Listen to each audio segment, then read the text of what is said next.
Hey guys, it's Eric with Northwest Premier Home Inspection, bringing another home repair to you. We're going to do a toilet replacement today. This individual unit is a single stage toilet with an upper and lower fixed unit. There is no middle part that you're going to need to replace on it.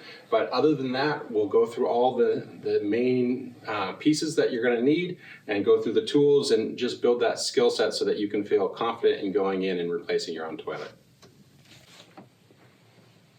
So just to cover all the bases, let's start with the tools itself. Real simple. If you have a wrench, a saw, and a knife, you should have the tools already in hand in your garage to be able to do this project. So really pretty simple. The wrench itself, hopefully we'll be able to take off the 2 bolts in the back of the tank to be able to release it from the floor. If that doesn't work, you're moving on to the saw. This is just a simple hacksaw, and we're going to use it to cut that bolt off if for some reason we can't get it to go with the wrench. Last but not least, the knife. Most toilets are caulked to the floor, and yours will be too once we get it done with the project. But taking that utility knife in, cutting out the caulking to be able to again release it from the floor itself. Caulking. You must caulk your toilet. You will caulk your toilet. You will caulk it today.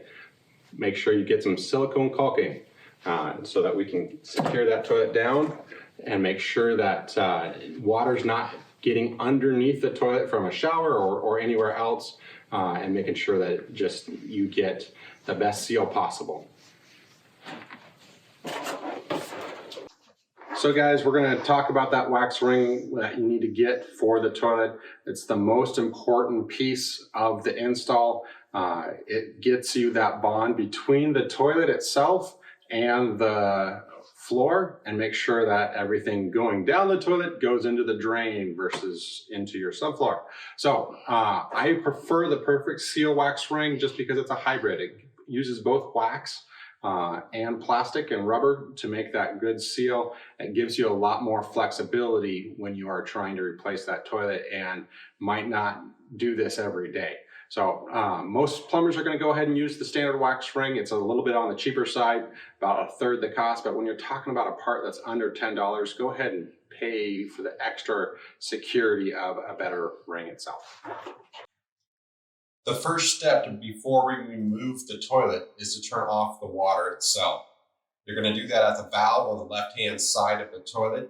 You're going to be turning that valve clockwise to turn off the water to the toilet itself. Once the water's turned off, go ahead and flush the toilet again. That way we can remove any of the water that's still in that upper tank before we try to suck out any additional water just to make it easy to move. I typically use a shop vac to pull out the water up in the upper tank that's left over just to make sure that we're not making a mess.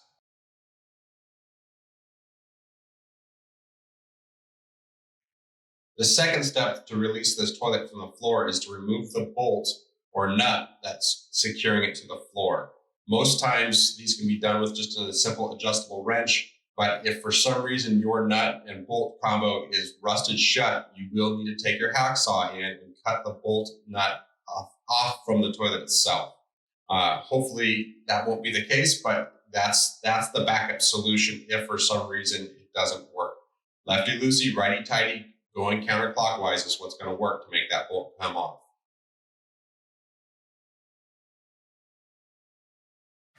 The final step before removing the toilet from the floor will be to detach the water line.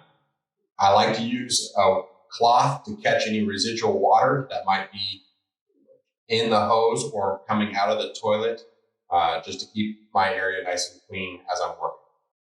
When you're removing that toilet and carrying it around, you're going to end up doing this little straddle where you grab the back side of the toilet and step over. That way you can lift with your legs, not your back.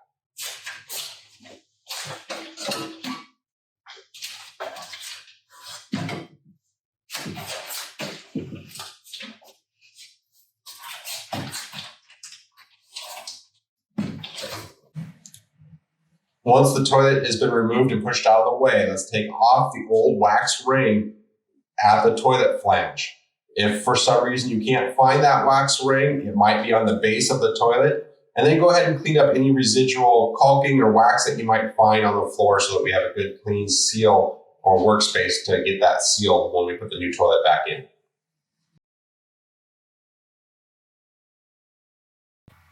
So to go over that wax ring that we're going to be using to get a good seal to the floor, I like the Perfect Seal sold at Home Depot. It's a multi-staged wax ring that makes just installation easy.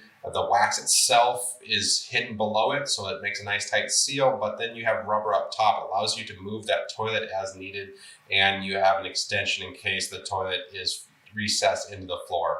It also comes with additional bolts and nuts in case you had to cut yours off, or just if they're just rusty and you don't want to reuse the existing, you can install those. Those nuts and bolts go in with a little rubber or plastic washer that holds it up tight, and you can push it onto your flange and it'll sit there without needing to be held in place.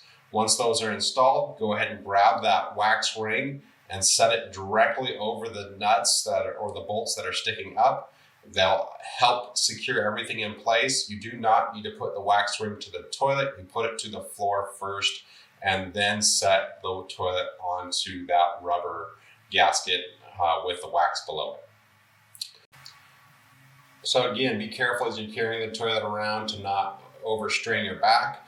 Once you have the toilet near the final resting place, go ahead and line it up with the bolts and then push down on the wax ring. You'll feel the wax in there kind of spread out and flatten out, and the toilet will come to rest on the floor itself.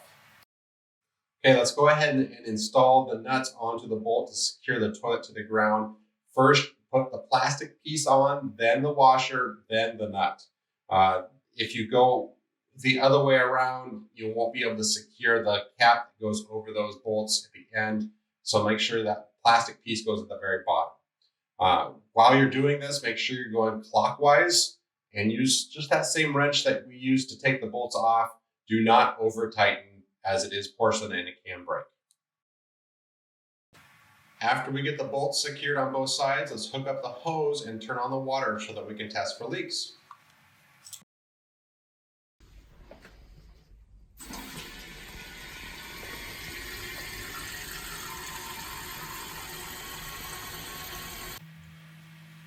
Next step would be to install the toilet seat itself. A lot of toilet seats have some different components, but this one is simple. It has basically a washer, a bolt, and a nut.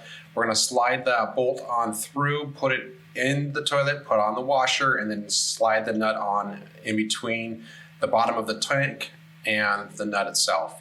A little difficult to do because you can't see both sides at the same time, but get it tightened down again, righty-tighty, lefty-loosey, except that you're doing it in reverse. So don't get frustrated with this step. After that, tighten it down a little bit with a screwdriver. If you need to, use a wrench, but overall, fairly simple.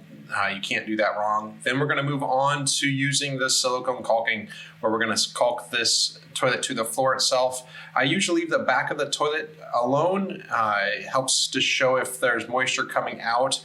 But all the way around the sides and the front, let's go ahead and secure the toilet down and make sure that no water gets below it. Next step would be to cut down the bolts itself to make it so that the toilet cover plates will cover over it. Use that hacksaw that we originally had planned for cutting off the bolts if necessary. Simple process, just take your time and go slow. The last step here is going to be installing the flushing mechanism and the lid on top of the toilet itself. First, we need to add that flushing mechanism to the lid. It has a simple bolt-on style function. It is a dual flush, so you can either use less or more water depending on the needs of the toilet. And it's as simple as just screwing on the toilet lid itself and then placing it in place. I hope you enjoyed this instructional video. If you have questions, put them down in the comments below. Feel free to like the page, subscribe. We'll be continuing to put out additional videos on home maintenance and incorporating them into our home inspections.